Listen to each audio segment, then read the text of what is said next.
pregunta de examen. A ver, si les pregunto, ¿qué variable física se utiliza para determinar la zona audible? La frecuencia, no la frecuencia, por favor, no es la intensidad. Zona audible. Y para el campo de audición, la intensidad. ¿En qué unidades? Decibeles. Por favor, las preguntas les tienen sí o sí. Frecuencia e intensidad son las variables que los médicos tienen que utilizar. Muy bien, vamos a seguir trabajando. Ahora vamos a hablar del mecanismo de audición, ¿ya? Del mecanismo de audición. En el mecanismo de audición ya está de más hablar de la estructura del aparato auditivo, ya no les hablo. Solo que quiero que reconozcan un poquito esta figura. Sabemos que todo esto es el conducto auditivo externo. Aquí está. Aquí está el tímpano, martillo, yunque, estribo. Aquí solamente hemos dibujado el caracol o cóclea, porque saben que además están los canales semicirculares, ¿sí? Equilibrio no nos interesa, tenemos que hablar de audición. Entonces, y lo hemos dibujado, está dibujadito estirado, está estirado. Aquí, ¿qué tenemos que reconocer? Que hay tres cámaras. Esta central que contiene el órgano de Corti. El órgano de Corti está en toda esta longitud. Todas estas son células del órgano de Corti. Y hay toda una estructura, ¿no? Supongo que ya han estudiado en citología, histología, anatomía. Y luego tenemos dos cámaras que están llenas de líquido. Esta cámara superior se va a conectar con la cámara inferior a través de este espacio que se llama helicotrema. Aquí tenemos la ventana oval y aquí tenemos la ventana redonda. ¿Ya? Solamente para recordar esa estructura. Entonces, en el mecanismo de la audición, visto desde el punto de vista biofísico, ¿qué ocurre aquí en el conducto auditivo externo? Ahí se va a producir amplificación de la intensidad del sonido. Sí o sí. O sea que si nosotros estamos expuestos a un sonido muy fuerte, cuando llega a nuestro conducto auditivo, se amplifica más. ¿De acuerdo? Por eso es que la Organización Mundial dice 90 decibeles como máximo, 8 horas continuadas. ¿De acuerdo? ¿Qué es lo que sucede acá? ¿Por qué se amplifica aquí? Este conducto auditivo contiene aire y actúa como una caja de resonancia. Ejemplo, la guitarra. La guitarra es el mejor ejemplo de la caja de resonancia. Si nosotros tenemos una cuerda de guitarra fuera de la guitarra y la tensamos, así como en la guitarra, pero está fuera de la guitarra, y le aplicamos la fuerza, ¿va a sonar igual como cuando está en la guitarra? No. Y entonces, ¿qué pasa en el cajón de la guitarra? Ahí hay aire que va a vibrar a la misma frecuencia que la cuerda. Por eso es que las cuerdas las tienen que afinar, dicen, ¿no? Para lograr que el aire del cajón vibre a la misma frecuencia que la cuerda. Y entonces lo escuchamos bien nosotros, porque ese aire que está vibrando está amplificando la intensidad del sonido. Exactamente igual funciona nuestro conducto auditivo. Tiene una determinada longitud, tiene un determinado diámetro y actúa como caja de resonancia. Conclusión, aquí se produce amplificación de la intensidad del sonido. Este sonido amplificado, ¿sobre quién va a actuar? Sobre la membrana del tímpano. Va a golpear, dijimos, ¿no? Va a impactar en esta membrana del tímpano. Esa vibración, esa onda mecánica, ese movimiento armónico, ya como le quieran decir, se va a transmitir al oído medio. Y aquí esto es una maravilla, ¿no? Porque miren cómo está dispuesto martillo, yunque, estribo. Y con bastante movimiento. Estos huesos no pueden estar fijos. Esta disposición hace que en el oído medio se produzca otra amplificación. Ahí se produce amplificación de la presión. se produce amplificación de la presión. ¿Qué presión se tiene que amplificar aquí? La presión que se tiene que amplificar es esta. Este huesecillo va a ejercer una fuerza sobre el área de la ventana oval. Si tenemos fuerza sobre área, eso nos da presión. Nos da presión. Nuestro oído, por la estructura que tiene, por la disposición de los huesecillos, aproximadamente amplifica el sonido 21 veces. Amplifica 21 veces. Esto está determinado por este tamaño del tímpano, por el tamaño de la ventana oval, por la disposición de los huesecillos. Mecánicamente se dice que actúan como palanca. ¿De acuerdo? Siempre les pido disculpas por la comparación, pero en el caso de los perritos, ellos amplifican la presión 60 veces. Por eso nos ganan en capacidad auditiva, ¿no? Entonces, 21 veces. Ahora, ¿qué hacemos con esta presión amplificada ahí? El estribo empuja, permítame la expresión, empuja contra el líquido del oído interno. Este líquido no se puede comprimir. Se supone que acá está llenito. Y si nosotros empujamos, ese líquido se tendría que hacer más chiquito para que siga entrando en ese espacio. No se puede comprimir. Y entonces, cuando esto empuja acá, el líquido se comienza a mover, pasa por el helicotrema, viene a esta cámara inferior y empuja contra la ventana redonda. Empuja así. Sí, escúchenme bien lo que les voy a decir. Si el líquido tiene tiempo para pasar fácilmente por el helicotrema y empujar aquí, no escuchamos ningún sonido. ¿De acuerdo? No escuchamos ningún sonido. Pero sin embargo, este líquido tiene una viscosidad, tiene una densidad. Si el sonido es como este, que lo están escuchando ustedes, ¿qué está pasando? Aquí está empujando contra la ventana oval. Está empujando con bastante presión, de tal forma que el líquido no puede pasar fácilmente por el helicotrema. Entonces es como que se acumula ahí. Y si se acumula ahí, ¿sobre quién va a actuar? Sobre el órgano de Corti. Sobre el órgano de Corti. Entonces, repito, como no puede pasar todo por allá, como no se puede comprimir, entonces ahora ¿qué le queda? Actuar sobre la cámara central. Ahí tenemos las células del órgano de Corti que están así con los cilios derechitos. Cuando se empujó encima, se flexionaron. Y en ese momento, la onda mecánica se convierte en un impulso eléctrico que va a viajar por el nervio auditivo hasta la zona auditiva del cerebro. ¿Quedó claro? Así es el mecanismo de audición. Si el líquido se pasa todito por el helicotrema y no llega a flexionar cilios, lógico que no vamos a escuchar ningún sonido.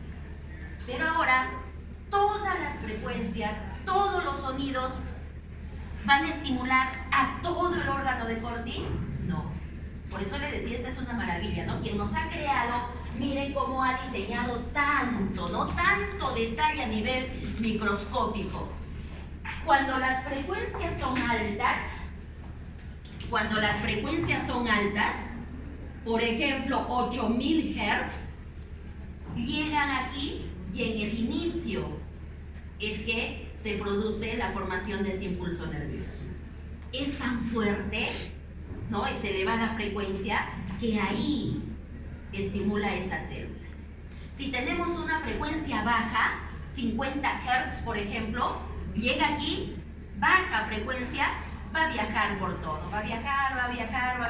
Recién aquí es como que el líquido se acumula, no puede pasar, y aquí es en donde se produce esa transducción, ese cambio de onda mecánica a onda eléctrica. Si tenemos 4000 Hz, más o menos por la mitad, y etcétera, ya nos imaginamos que cada partecita del órgano de Corti va a responder a una determinada frecuencia. Si se daña esto, no no vamos a escuchar 8000, pero sí que vamos a escuchar lo demás. A esta persona, ¿cómo le tendríamos que hablar?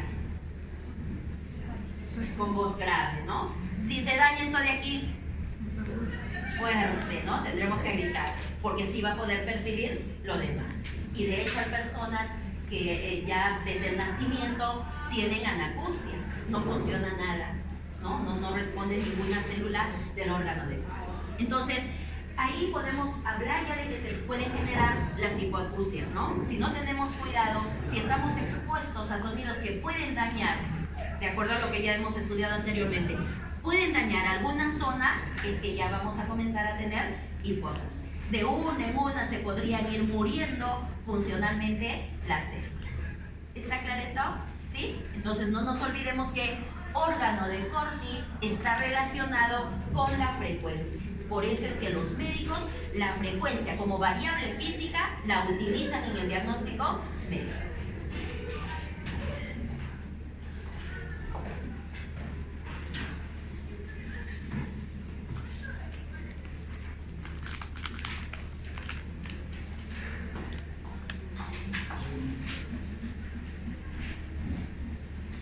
Bien, ahora vamos a hablar de la técnica de diagnóstico. La técnica de diagnóstico se llama audiometría. ¿Qué es la audiometría? Es la técnica que permite evaluar la capacidad auditiva en las personas, ¿no? Es la técnica que permite evaluar la capacidad auditiva en las personas. ¿Qué necesitan para hacer audiometría? El audiómetro. Y el audiómetro es un equipo sencillo que solo necesita dos cosas: producir frecuencias puras y modificar intensidad, ¿no? Modificar el volumen, si quieren, en otras palabras, ¿no? Modificar intensidad. Son esas dos variables físicas las que les interesan: frecuencias puras y modificar la intensidad. Entre paréntesis pónganle volumen, ¿no? El volumen. Eso es lo que necesitan. Y con el audiómetro van a poder construir un audiograma. El gráfico que ya les sirve a ustedes para la evaluación. Antes de seguir hablando de esta audiometría, vamos a ver que existen vías de conducción del sonido. Vías de conducción del sonido. Hay dos vías de conducción del sonido: una vía aérea y una vía ósea. Vía aérea y vía ósea. El sonido se puede conducir hasta el órgano de Corti por vía aérea y vía ósea. Por ejemplo, ustedes me están escuchando lo que yo les estoy diciendo. Ahí el sonido se está transmitiendo por vía aérea. Por vía aérea utilizamos el aparato de audición, utilizamos el conducto, el tímpano, los huesecillos, utilizamos el aparato de conducción del sonido. Eso es vía aérea. Vía ósea, yo les digo, tápense los conductos auditivos y que su compañero le dé un golpecito en el cráneo, a ver. No de venganza. Despacito, Edith. Ya, a ver. Tápense los conductos auditivos y el golpecito.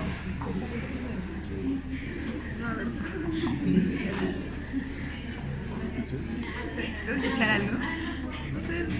¿Escuchan o no escuchan? A ver.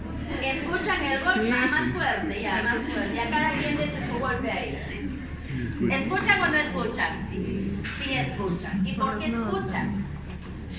Si se han tapado los conductos auditivos. Porque pasa por la materia. Porque el sonido, ya lo hemos explicado en la otra clase, se transmite por sólido, líquido y gas. Y es mucho más veloz todavía a través de los sólidos. Doctora, una pregunta.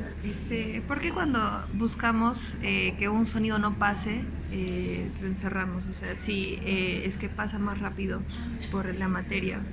¿Cómo no? O sea, ¿por qué cuando buscamos que un sonido no pase, lo encerramos? Por ejemplo, si afuera hubiera mucho ruido, cerramos la puerta, pero la puerta es materia sólida, entonces no debería de pasar el sonido. No, es que una cosa es que pase la frecuencia, la intensidad, y otra cosa es la velocidad con la que va a pasar. ¿No? Es material sólido, va a pasar rápido el sonido, decimos, a través de la... Baja la intensidad de la onda mecánica. ¿De qué? Baja la intensidad de la onda. Baja la intensidad. Baja la intensidad. ¿Ya? Una cosa es la velocidad y otra cosa es la intensidad. Fuerza. Ya, entonces, hasta el órgano de Corti, el sonido puede llegar por dos vías: la vía aérea y la vía ósea. ¿De acuerdo? Y a través de la vía ósea con mayor velocidad. ¿De acuerdo? Pero además de esto, ¿qué nos interesa hablar? De las hipoacusias. Porque los médicos van a hacer audiometría para saber si sus pacientes tienen o no tienen hipoacusia. Cuando estudian clínica, ustedes seguramente van a hablar muchísimo de este tema, ¿no? Existe una clasificación muy grande de hipoacusias, pero a nosotros, para estudiar desde el punto de vista biofísico, nos interesa la clasificación grande. Existe hipoacusia conductiva y existe hipoacusia sensitiva. Las dos grandes clasificaciones, ¿no? Hipoacusia conductiva, hipoacusia sensitiva. ¿Cuándo hablamos de una hipoacusia conductiva? ¿Cuándo hablamos de una hipoacusia conductiva? Cuando el problema esté, por ejemplo, en el conducto auditivo externo. ¿El conducto auditivo externo nos puede provocar hipoacusia? Sí. ¿En qué caso? Por ejemplo, personas que no se hacen una adecuada limpieza del conducto auditivo. Saben que aquí se produce el cerumen. Si el cerumen se acumula, se deshidrata, se seca, se va juntando y forma una piedra, una roca. Y no es con formita bonita, ¿no? Es con puntas y ocupa todo el espacio. ¿Quién tiene que hacer limpieza de eso? El médico, con mucho cuidado, porque podría dañar el tímpano. Y entonces, si esa piedra se va acumulando aquí, les va a comenzar a producir dolor, pero además también van a tener la sensación de sordera.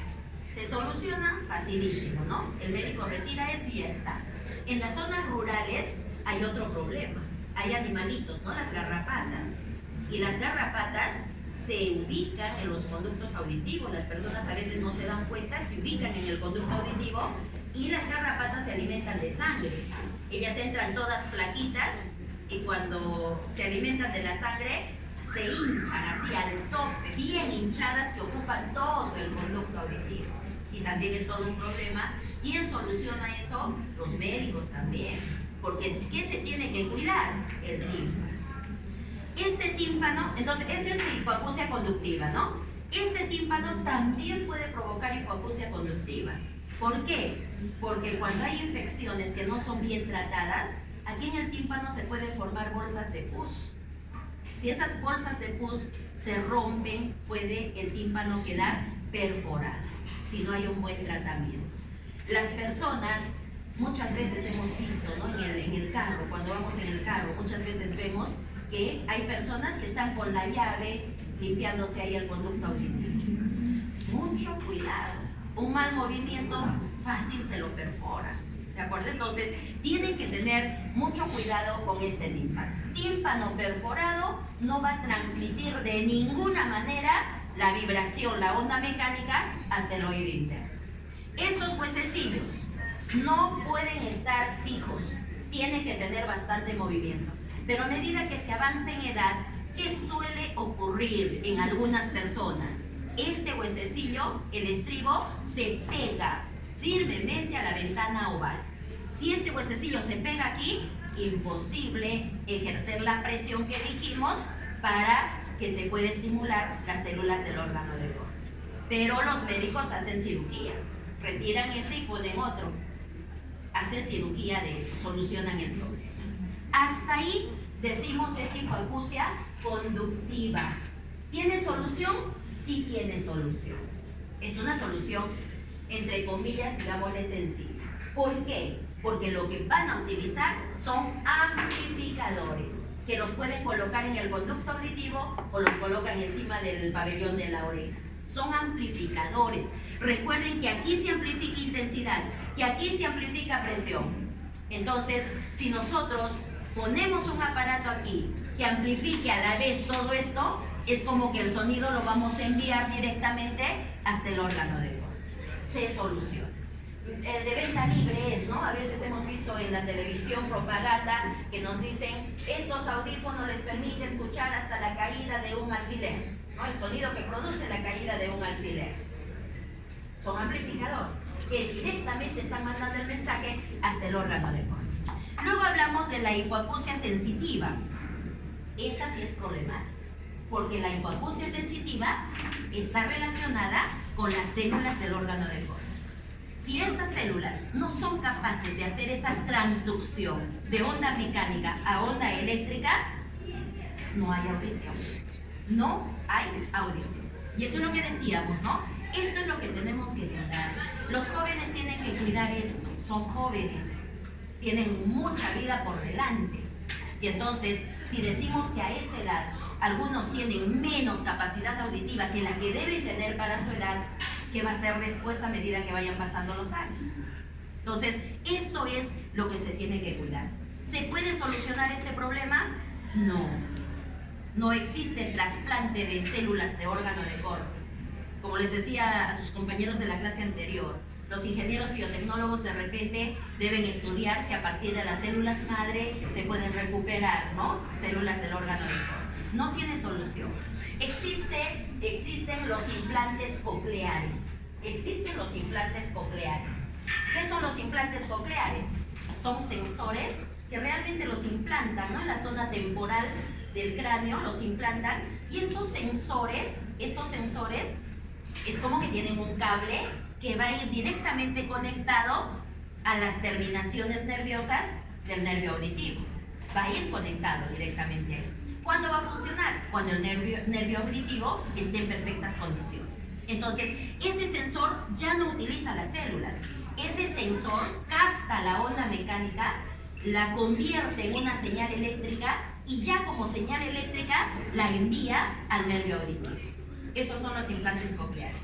En el Perú existen pocas personas con implantes cocleares. Generalmente, ¿quiénes se hacen los implantes cocleares? Los niños. Porque si un niño tiene anacusia, no va a poder aprender a hablar.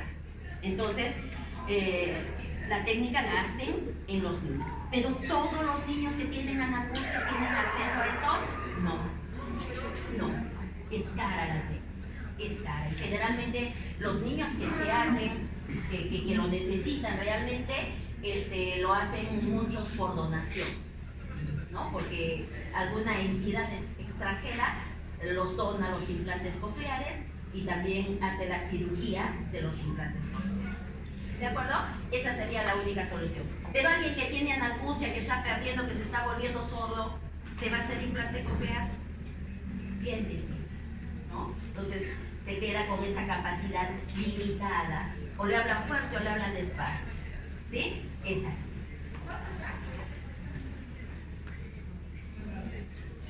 El audiograma, este gráfico no cumple con las normas que hemos estudiado para los gráficos, ¿no? No cumple para nada, porque ni siquiera tiene nombre los ejes, no. Tampoco nos interesa porque los audiogramas son de los médicos, nada más que de los médicos. Y los médicos saben que estos números que están aquí arriba son la frecuencia, representan la frecuencia. Generalmente la evaluación la hacen desde 125 Hz hasta 8000 Hz. Hay algunos audiogramas que hacen 16.000 Hz también. Ya eso el médico lo determinará, eso lo aprenderán ustedes cuando hablen de la clínica. 125, 250, 500, lo van duplicando. Por eso decimos no cumple con las normas de la construcción de gráficos porque es exclusivamente hecho pues para los médicos.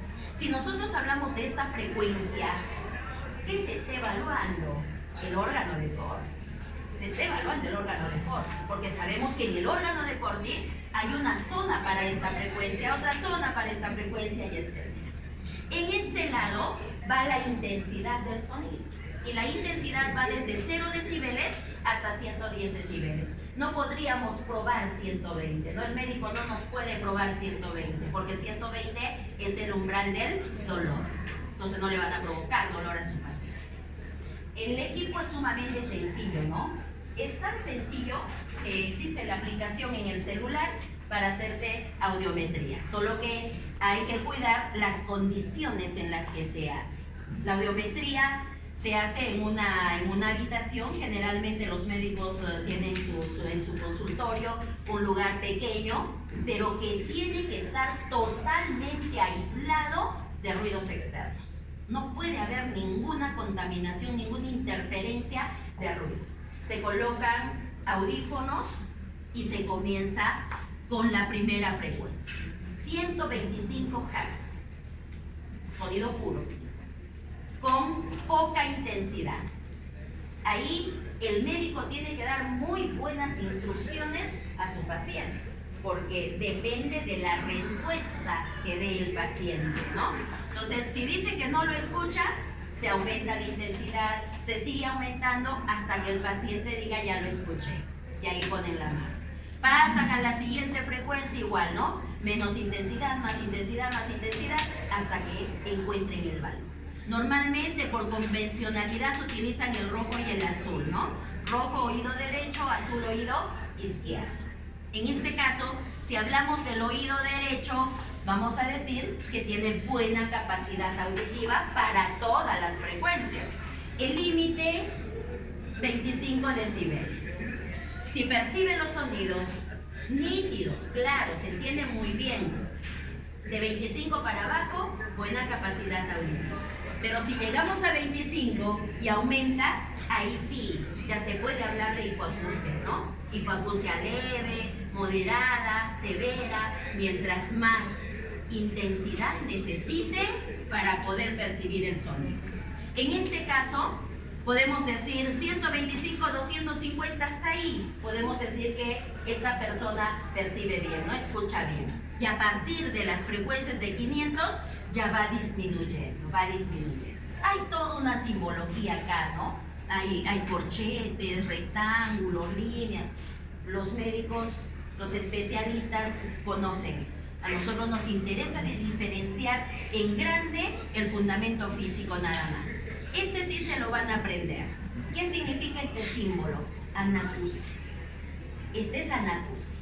O sea que esta persona no puede escuchar 8000 Hz. ¿Qué zona está dañada? ¿La zona distal, la zona proximal del órgano de corte?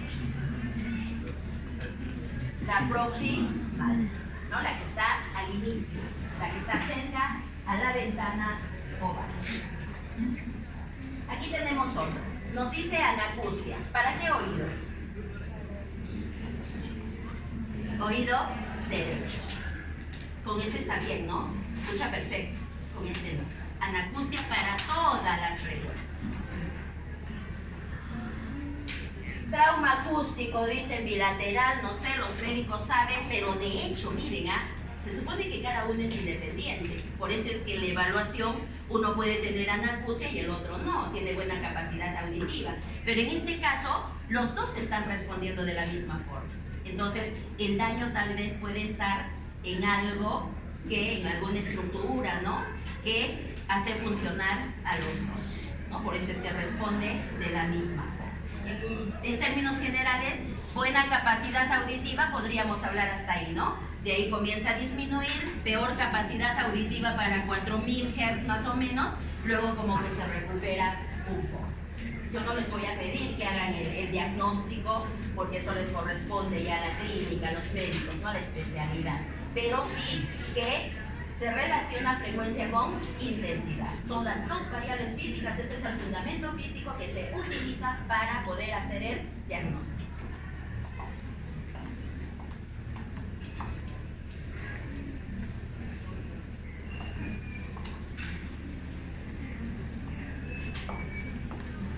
Bien, con eso terminamos de hablar de ondas mecánicas y vamos a pasar a hablar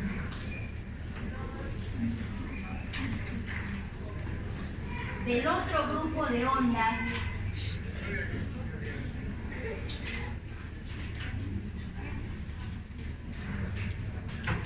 llaman ondas electromagnéticas. Ondas electromagnéticas. ¿Qué son las ondas electromagnéticas? Son ondas eléctricas que viajan acompañadas de ondas magnéticas perpendiculares entre sí. Repito, son ondas eléctricas que viajan acompañadas de ondas magnéticas perpendiculares entre sí. A ver, imaginemos que estas son ondas eléctricas puras. Existen las ondas eléctricas puras. Cuando hablamos de la electricidad, son ondas eléctricas puras. Estas de aquí son las ondas magnéticas puras. Todos conocen, han jugado con un imán. Son magnéticas puras. Si una onda eléctrica está perpendicular a una magnética, como están observando aquí, en conjunto pasa a formar una onda electromagnética. Y así comienza a viajar. ¿Y por dónde puede viajar esta onda? Por el vacío. La onda mecánica necesita material sí o sí. La onda electromagnética no. La onda electromagnética puede viajar por el vacío.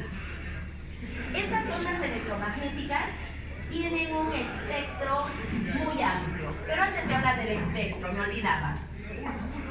Las características que tienen estas ondas son exactamente iguales a las de las ondas mecánicas. Es decir, yo puedo decir cresta, valle. Cresta más valle, ciclo. Si mido el tiempo que demora en producirse, periodo. Si cuento cuántas hay en un segundo, frecuencia. Si mido la longitud, longitud de onda. ¿De acuerdo? Entonces, las mismas características es exactamente igual. Les decía que el espectro de las ondas electromagnéticas es grande. Es grande. En el caso de las ondas mecánicas, solo tenemos 3. Infrasonidos, ondas sonoras y ultrasonidos. En el caso de las ondas electromagnéticas tenemos mucho más. Y se van a aprender lo que yo les voy a decir. Primero, hablamos de frecuencia aquí. Aquí dice frecuencia. La frecuencia en Hertz. 10 a la 24. Es bastante frecuencia. Va disminuyendo y acá llegamos a 1.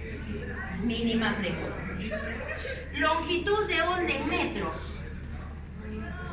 10 a la menos 14 metros.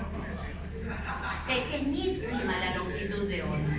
Va aumentando y llegamos 10 a la 8. Ondas supergigantes. ¿De acuerdo?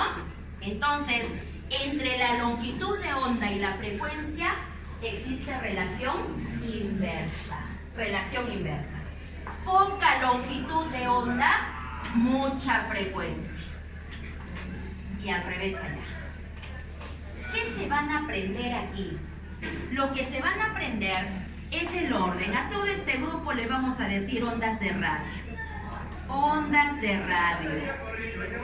Se van a aprender que después de las ondas de radio hacia este lado está el infrarrojo.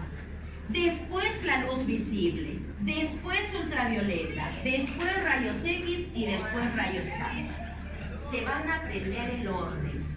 Porque yo les voy a decir, complete el cuadro comparativo. No se van a aprender valores, por favor. Quien me ponga valores en el examen le pongo 0. No se van a aprender valores. Se van a aprender el orden. Por cultura lo tenemos que saber. ¿De acuerdo? Y entonces, sí les voy a poner el examen, como les decía a sus compañeros, ya regalo de la Navidad del 2021. ¿Ya? Porque tantos regalos les he dado en el tiempo. Creo que con estadística nos quedamos hasta el 2020, ¿no? Ya. Porque les he calificado pues hasta 22 del promedio, ¿no? Ya. Ahora les doy las preguntas del examen y no las responden. A mí me da mucha cólera realmente. Me da mucha cólera cuando les digo cuáles son los vasos responsables de la caída de presión. Algunos no me ponen ninguno. Y algunos me ponen capilares. ¿Y qué hemos dicho? Arteriolas y capilares. ¿Y cuántas veces lo hemos repetido? Eso me da cólera, ¿no? Que lo digamos varias veces y no lo pongan en el examen y no saquen 20 tan fácil que sacar un 20. ¿De acuerdo? Pero bueno, ya les vuelvo a poner otra vez, a ver. Construyan el cuadro comparativo. Y les digo, por ejemplo, entre infrarrojo, ya a ver otra vez, entre infrarrojo y rayos gamma. Construyan el cuadro comparativo entre infrarrojo y rayos gamma. ¿Y qué van a comparar? Longitud de onda, frecuencia y efecto general. Y efecto general. Y entonces, ¿qué van a poner? Si yo digo infrarrojo, rayos gamma, con respecto a la longitud de onda, ¿cómo es el infrarrojo comparado con los rayos gamma? Mayor longitud de onda, menor longitud de onda. Así quiero que ponga. Quien ponga valores, de verdad que le pongo 0. ¿De acuerdo? Por más que estén correctos, ¿ah? Ya. Frecuencia. ¿Cómo es el infrarrojo comparado con los rayos gamma? Ya sabemos que es inverso, menor, mayor. Así quiero que lo aprendamos. Y para responder eso, es saberse el orden. Este orden nada más. Y lo tienen que saber. Con respecto al efecto general, el efecto general lo vamos a dividir aquí. Este grupo de ondas y este otro grupo de ondas. Luz visible, infrarrojo, ondas de radio. Para allá. Efecto no ionizante. Efecto no ionizante. Y estas otras de acá, ultravioleta, rayos X, rayos gamma, efecto ionizante. Si decimos efecto no ionizante, son ondas que no nos van a provocar daño, salvo que lo busquemos. Si decimos luz visible, nos sirve para la visión. ¿A quién le hace daño tener el proceso de visión? A nadie. Si decimos infrarrojo, sirve para la visión nocturna, ¿no? Lo utilizan así, para la visión nocturna, sirve para generar calor.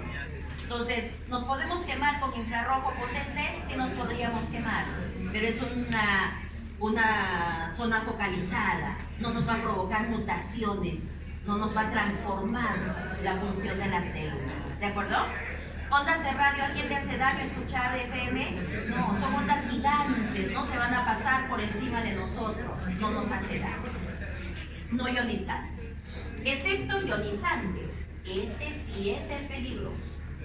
Desde el ultravioleta, nos han dicho aquí en Arequipa, todos debemos andar con prenda de cabeza, con sombrero, pero no, nos da vergüenza todavía, ¿no? No lo utilizamos, pero debemos andar con sombrero. Los índices de radiación ultravioleta aquí en Arequipa superan grandemente el valor normal. El límite es 11, en Arequipa hay momentos que miden 16, ¿ya? Y eso ya es pues dañino. Entonces debemos andar con sombrero, debemos andar con lentes oscuros. No por decir, tengo lentes oscuros, ¿no? Sino por protección de la radiación ultravioleta y lentes que tengan filtro de radiación ultravioleta. Y debemos utilizar bloqueador solar. La ley nacional dice, qué lindo el sombrero, ¿ya ves?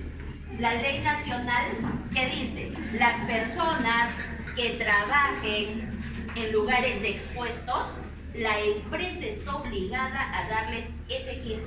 Sombrero, lentes y bloqueador solar, por ley. ¿De acuerdo? Mucha radiación ultravioleta. ¿Qué pasa con ella? Menos longitud de onda, mucha frecuencia. ¿Y qué es lo que sucede? Cuando llega a nuestra piel, va a pasar la piel, va a pasar la membrana celular, el citoplasma, la envoltura nuclear y va a llegar al interior del núcleo. Poca longitud de onda y mucha frecuencia. ¿Y qué hace en el interior del núcleo? Va a modificar la secuencia del ADN y la transforma, la muta a la célula, la transforma a la célula y se puede generar el cáncer de piel. De eso nos dicen que nos protejamos. Por lo tanto, no debemos estar expuestos en ningún momento directamente a los rayos del sol. Rayos X peor, porque tiene menos longitud de onda, más frecuencia. Rayos gamma peor. Los médicos utilizan rayos gamma para matar las células cancerígenas. Entonces, esta radiación ionizante es la peligrosa. Si completamos nuestro cuadrito, ¿qué le ponemos a infrarrojo? No ionizante. ¿Y qué le ponemos a rayos gamma? Ionizante. ¿Les puedo poner en el examen esto? ¿Cómo que no? Ahora les pongo 2, ¿cuál? Ya. Ya. Muy bien, ahí nos quedaremos. Ahí nos quedaremos.